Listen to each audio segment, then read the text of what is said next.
Hey, what's going on, guys? It's Nick here, back again with another video. Now, today's video, I'm going to be re-ranking all of the MBTA trains on the tier list. Now, I published this video a while ago. This was probably 2 years ago now that I released it. It was, no, probably a year and a half ago at this point. But I released a video a year and a half ago ranking all of the MBTA trains on the tier list, because I figured it would be a cool thing to do since no one else had done it, particularly to trains, so I figured I would do it. And that video did really well. All of you loved it, but some of you said that I left out a few things. For one, I left out the Mattapan PCC line, and at the time that I recorded that video, I was ranking all the trains that I had ridden on. And for some reason, I include the Boeing LRVs, yet I had never ridden on those in my life, let alone, oh, no, I have seen some in real life, but that's besides the point. I was basing that video off of basically me riding and experiencing those trains in real life, in which at the time I had not ridden the Mattapan Ashmont PCC streetcars, but now I have, so I'm including them in this video, as well as I will be including other trains included in the early days of the MBTA. So the list, or the trains that I'm ranking in this list, are all the trains that were in existence from the point on that the MBTA was created, so from 1964 all the way to the modern day. I'm going to be ranking those all in the tier list, and y'all are going to enjoy it. So without further ado, let's go ahead and get started.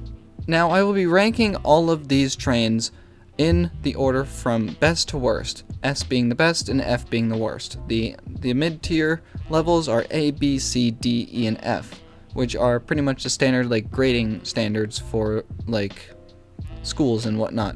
That's besides the point. I will be basing my judgments off of aesthetics and design, performance, comfortability, and reliability. Now, just keep in mind that all the trains on this list some of them will be based off of other factors mentioned. So cars like the 1100s, the 1400s on the red line, the 500s on the blue line, those I can't really rank based on performance or comfortability since I have never ridden those, nor have I even seen them in real life. So some of these will just be based on aesthetics and design alone, just keep that in mind. But now, without further ado, let's go ahead and get started and rank all of the MBTA trains on this tier list, starting with the red line. But before we get started with this video, I first want to give a shout out to my merch brand, N-Design, for sponsoring this video. And I want to tell you guys a little bit about a new line of t-shirts that's coming out and will be available starting today. And you can order them all the way up until November 18th, as they are a limited time only product. So the new t-shirts we have in stock are of an all-over print design, and the design is very similar to that of the interior of the 1200 series. The front and back features wood paneling similar to that of the interior of the 1200s, the sleeves are the same beige color as to that of the 12s, and on the front of the shirt you have the same Hawker Siddeley Canada manufacturing plaque on the front, and on the back you have the emergency subway instructions along with a specific car number. Now, this is important because these shirts are in conjunction to the retirement of the 1200 series, in which the first set of 20 cars are being scrapped this month. And while there are 20 shirts now available for you to order, this is a limited time only product and they will only be available for the next month. Once November 18th comes, the first few shirts that have specific car numbers will be gone. They will never be available again. At that point, the next set of 30 shirts will be in with different car numbers, so get them while you can. These shirts are incredibly comfortable. I've ordered them myself, and they look absolutely amazing. They are a lot more wash resistant than my previous shirts that I've printed in the past, as they are made of a 100% polyester material and are very wash resistant. Besides that, they are incredibly comfortable. I've gotten some from my friends and they both absolutely love them, and I'm sure you guys will love them as well. So that is the new t-shirts that we have available. Alongside those shirts, we have some new stuff that is in stock as well. For one, we have an MBTA carpet pillow, in which this pillow has the same exact pattern to that of the seats that can be found in the old 15, 16, and 17 and the 1200 series.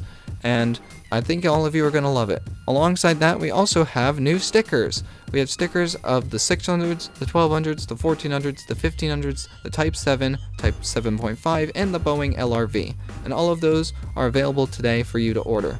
And as a special bonus, you can save $12 off of your purchase by using the promo code HAWKER12 at checkout. Once again, that promo code is HAWKER12, HAWKER12, all caps, no spaces. You can use that promo code to save $12 off your next purchase through my merch brand site. You can also find a link to my merch brand using the link in the description below. Also, unfortunately, I did have to increase the prices of some of my shirts due to inflation. I got an email from Teespring saying that they had to increase my prices, and so unfortunately I do have to increase the prices for you guys as well. Anyway, that is it for this sponsorship.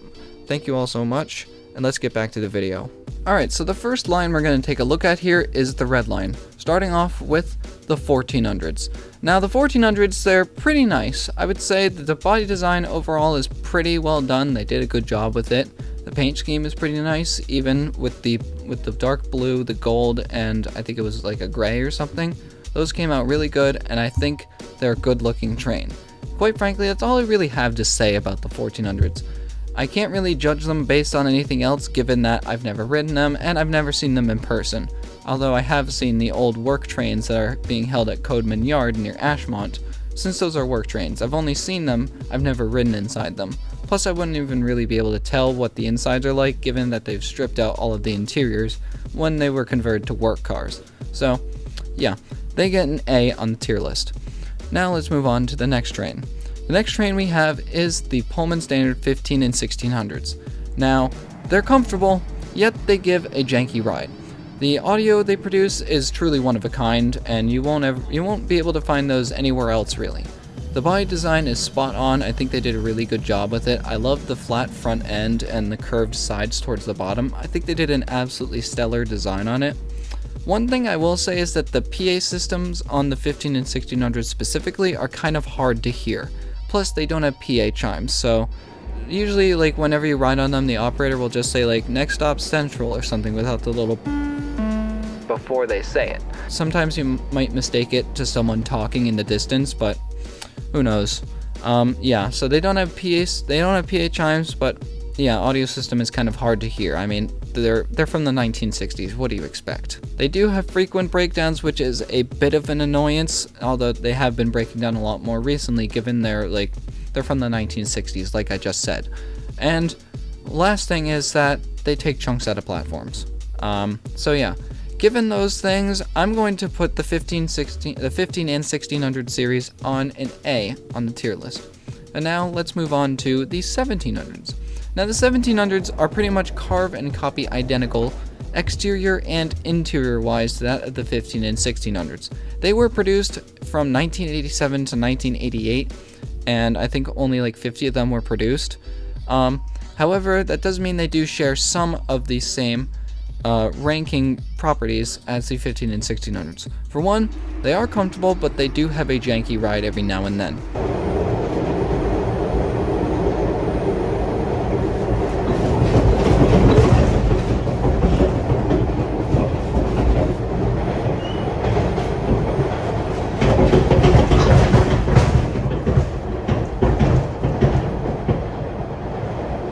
The body design is spot on. Like I said, same body design, same interior design. They do have much better PA systems with a lot clearer audio, and they have PA chimes, so you can tell when the operator is on the PA system, which is nice. They do have frequent breakdowns, and yep, they take chunks out of platforms. So given those things, the 1700s alone will be getting an S on the tier list. Now let's move on. Now we have the 1800s. The 1800s are probably the way how I would describe the 1800s is that they are a refined and more modernized version of a combination of both the 1400s and the 15, 16, and 1700s design. They offer a very smooth ride that I will say is probably one of the best. The 700s rival that very closely, but quite frankly, the 1800s are just really nice to ride in. The seats are incredibly comfortable, and I really wish I could ride them when they still had leather seats, but damn vandals. The acceleration and braking performance on those cars is great. The acceleration is fast, and once it goes, it goes. And the braking, it's not too loud, although some of them have been getting a bit louder recently, but I think that might just be because of a worn down brake shoe. I don't know. But other than that, the traction motor sounds are godly, and anyone who claims otherwise is wrong. Also, they have automated PA systems, which are voiced by Frank Oglesby. However, the 1800s, the automated PA system is a bit finicky. Sometimes it tells you, like, next stop Central when you're on your way to Harvard. It's kind of weird. It's finicky like that. So, more recently, I've been seeing operators just, like, do the manual PA where they say, "Don't forget to subscribe to Nick Dalton on YouTube." Next stop Central, doors on the left or right, or whatever it is. So, that is one drawback of the 1800s. The accessibility, like a automated PA system, is kind of finicky at times. But I think that's just because they're from, like, the early 90s. So, anyway, with that being said, they get an S on the tier list, because they're just godly. Moving on. Now we have the 1900s, which, I will say they're a lot better than that of the 1400s on the orange line. I cannot wait to get to those because I'm going to tell you what my real opinion on it is. No memeing or anything.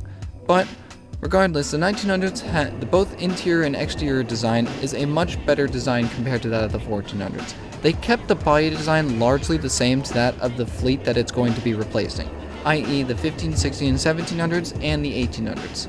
The body design is very similar to that of those cars, which I will say is a nice choice, and they went in the right direction with it, which I wish that they did with the 1400s on the orange line. But that I'm gonna save my rant till later, okay? Seats are meh. They're fine, but I honestly wouldn't spend all day sitting in them.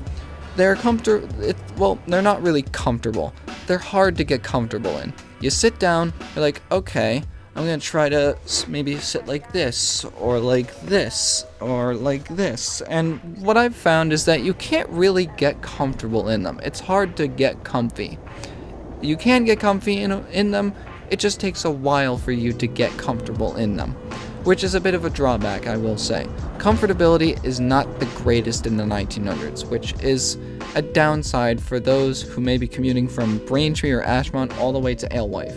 But I don't know, I'm not the one who designed those things, so it's not my problem. The performance is good, the acceleration and the braking is phenomenal. It is like, it's modern and it performs really well. They haven't broken down yet, which is, I mean, I wouldn't expect them to break down since they're brand spanking new.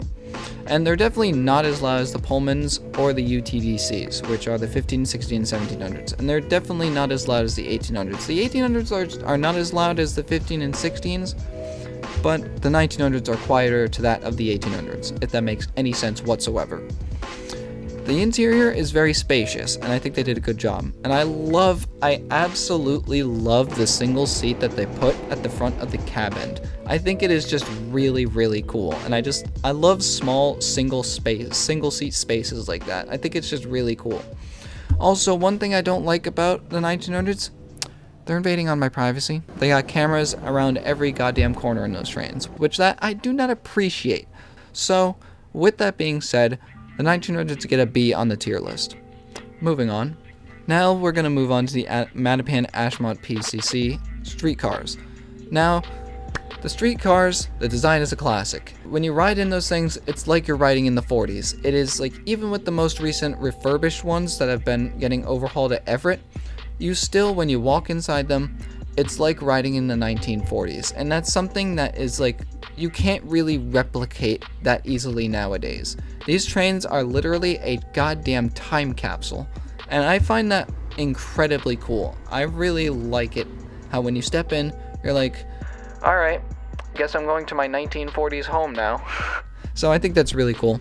The acceleration is nice and the braking it can be a bit harsh sometimes, but I think that's also dependent on the operator as well. The seats are, I'll just say this, they're not the most comfortable. I have ridden on better, but I mean, that was when they designed these things back in the 40s. I don't really think comfortability was the most important thing at the time.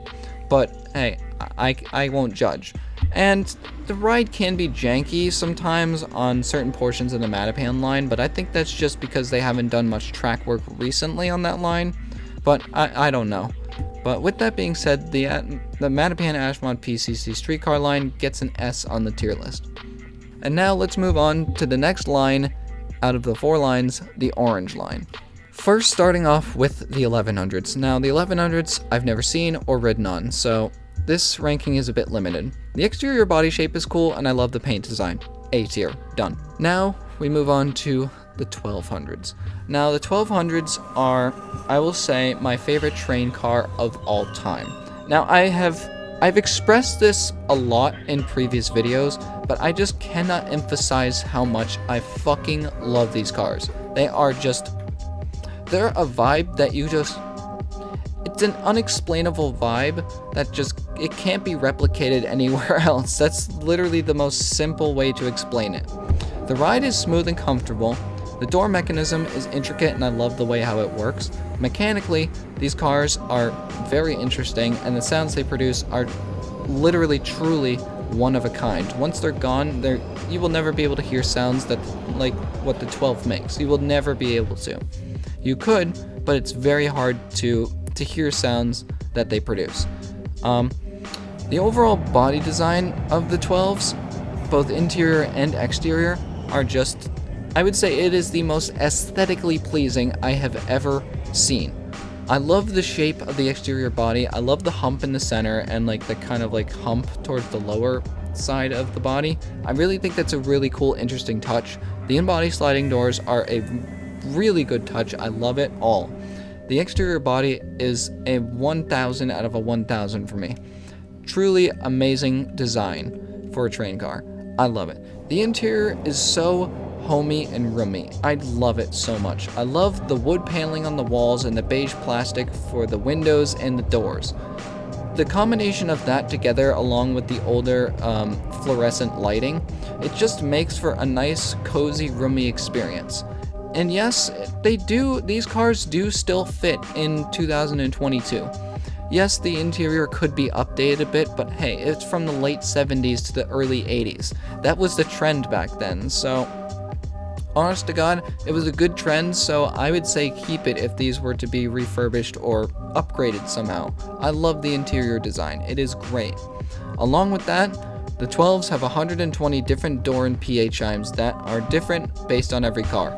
And if you want to check out all 120 chimes, there's a video that you can access by clicking the little iCard in the top right hand corner of the screen. Now that is something that no other train car has, besides the 15, 16, 1700s on the red line. The 12s are just the most diverse set of cars. Each car number is different based on the door and PA chime, which is truly something unique about them. Now, the 12s are also not too incredibly loud. The sound that they make when they're rolling down the tracks is not too bad. The insulation and sound insulation on the 12s are still pretty good, being that they're 40 years old. Yes, the 1400s are a bit more quiet, but hey, that's because that's modern engineering. The performance is nice, and yes, it does have problems from time to time, but I think that's just because of the lack of upkeep and maintenance, as well as just the technology being 40 years old at this point. And, of course, the 12s are my childhood. And the air brake release sounds on those are just godly. I cannot explain how much I love the air brake release sound on the 12s. They are godly.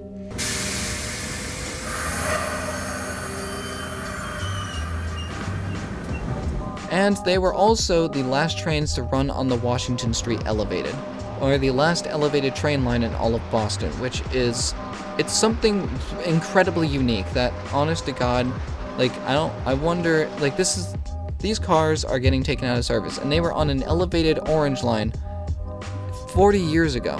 It's crazy to think about it. I was getting on a tangent there. Anyway, the 12s get an S on the tier list based on all the things I just listed. But now let's move on to... Wait, what do we have next? Nope. Why did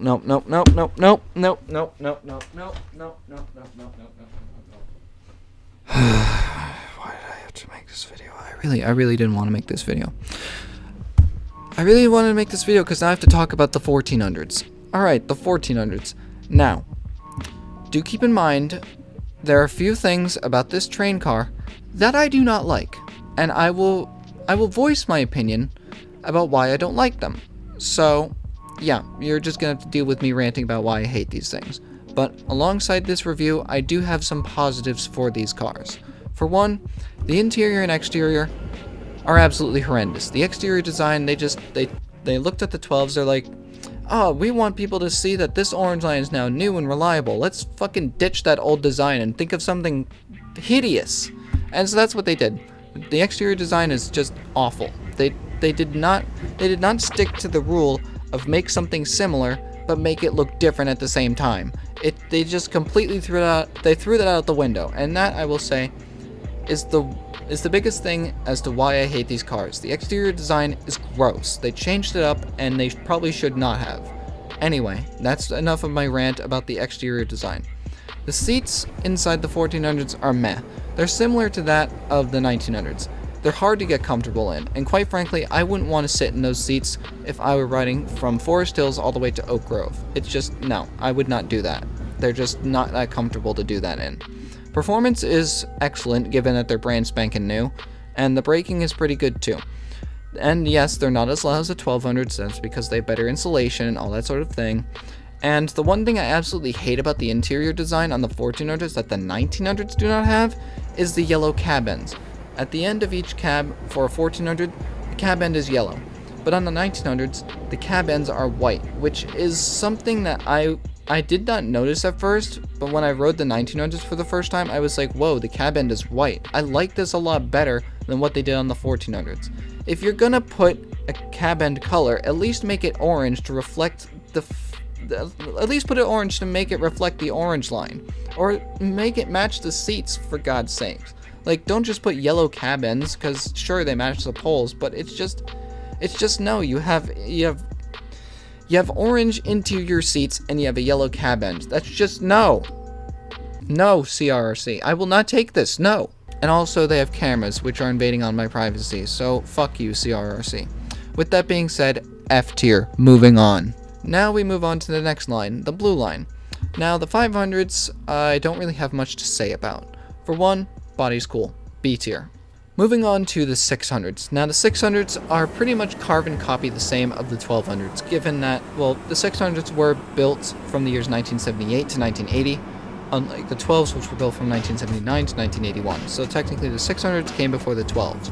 And basically they get the same exact ranking as the 12s, because they are literally carbon copy the same, just shorter. So with that being said, they get an S on the tier list. And now we move on to the 700s, which are the newest train car on the blue line, which were built in 2009. Now, both the interior and exterior design is amazing. They nailed that fucking design on the 700s, which I wish they would do on the 1400s with the orange line, but they did not. CRRC, if you're watching this video, how about you take some design cues, alright? God damn. The performance is exceptional. They have quick and powerful acceleration that is very nice. They get you places a lot faster, which is really nice. They're quiet and they have efficient braking, which is even better. It is a smooth and comfortable ride, and yes, the seats are comfortable even though they are plastic. And I think that's because they kept the similar seat curvature to that of the 600s, but just made it out of plastic, which gives your butt a place to sit rather than having just like a flat bench, if that makes any sense whatsoever. But the seats are cozy, and I do like how they made them similar to that of the 600s. But I would like to see carpet or some type of cushioned material on those just to make it a slight bit more comfortable. But hey, I'll take it. They have nice seats. That is my rank for the 700s, and they get an A tier on the list. Now, I know some of you might be yelling at me because of this specific ranking, but hey, it's my opinion. Can you please not, judge me? Now we have the next line, which is the green line. Starting off with the Boeing LRV. Now, the Boeing LRVs, the design for both the interior and the exterior is pretty damn good. I love how they have the pronounced body design with the sharp edges and sophisticated choices that they made for the exterior body. I think the design of the Boeing LRVs is its best trait. Everything else about them was kind of gross. The plug doors were over complicated for no goddamn reason, and the reliability of those cars were just absolutely garbage. The MBTA started scrapping them 2 years after owning them. It's crazy how bad these cars performed. Now that's just based on what happened in the past. I've never ridden on them. But given that, I'm just going to put them at D given all of those reliability and performance issues. Anyway, moving on. Now we move on to the Type 7. The Type 7, oh boy, I love the Type 7s. They are amazing. They are literally the best of both worlds, because when the Boeing LRVs were having so many problems, the MBTA was like, oh god, we gotta get ourselves some new streetcars, because these Boeing LRVs are not doing well, and our PCC streetcar fleet, half of it is dying still. We need to either fix up the PCCs or do something with the Boeings. And they were like, no, we're not going to do that. So they create a brand new trolley and made the Type 7, which is basically the best of both worlds. It takes the design cues of both the Boeing LRV and the PCC and mashes it into one, which is what we have today, which is the Type 7. And I absolutely love the exterior design. I love the curviness, but I also love the sophisticated flat edges that the Type 7s have. They did a really good job with the designs of the Type 7s. Alongside that, I love the interior as well. I love the combination of the wood paneling, like the walnut wood paneling and the cherry wood paneling. The cherry wood is exclusive to the 7.5s, which are car numbers 3700 to 3719. Why is one of you always in the hallway? I don't know, bro. I'm recording a video. I told him I was recording a video, and he's like, "Oh, I'll just go out in the common room." I'm like, "You don't have to, bro. God damn." Whatever. Anyway, where was I? I think they did a really good job with the interior. The interior is really nice. I love the beige plastic for the doors and the walls, and I absolutely love the dark oak wood paneling for the front cab ends and other portions, and the seat dividers too. But I also love the fact that the 7.5s, car numbers 3700 through 3719, have cherry wood paneling instead of walnut wood paneling, which I think is a nice touch and offers a bit of a uniqueness to the Type 7s, which was like that in the original Type 7 before they got overhauled, which is pretty nice. The seats are so damn comfortable, and that cannot be disputed. I would sit in those seats all day if I could, and which I will. I'll probably make it a video sometime, who knows. The ride is smooth and comfortable, and the performance is awesome. And also, I am excluding the Boylston curve from any ranking on the green line, because that's a specific portion of the line, not relating to the cars at all. So now the performance is phenomenal. It's good braking and good acceleration, given that they're pretty new, given that they were just recently overhauled, which is nice. So with that being said, the Type 7s get an S on the tier list. And now let's move on to the Type 8. Now, the Type 8, I don't really like. I'll just put that out there. I don't really like it. Now, the interior design, it has not aged well. I will just say that straight up. The somewhat yellowish, greenish, and gray pattern for the seat dividers and the cab ends, it just looks awful. I do not like the look of it. Sure, it maybe worked in the 90s, but looking at it now, it's just gross. I do not like it whatsoever. It is disgusting. The reliability of the Type 8s was pretty garbage, I will say that, and they had a ton of problems with it, in which at one point they had to halt the contract with Breda so they could figure out what the hell was the problem with these, and then fix them before they continued deliveries. So yeah, reliability is garbage. Now, I'm sure many of you Boston foamers out there are going to heavily disagree with me on this, and which I'm okay with that, because I'm just fine with it. So, what I mean is the traction motor sounds are meh. There, I said it. They're okay. I used to like them in the past, but quite frankly, I've just gotten annoyed of them. I live right by the green line back home, and just hearing those traction motor sounds all the time, it just gets annoying after a while. I'd much rather listen to the 1800s over the Type 8s.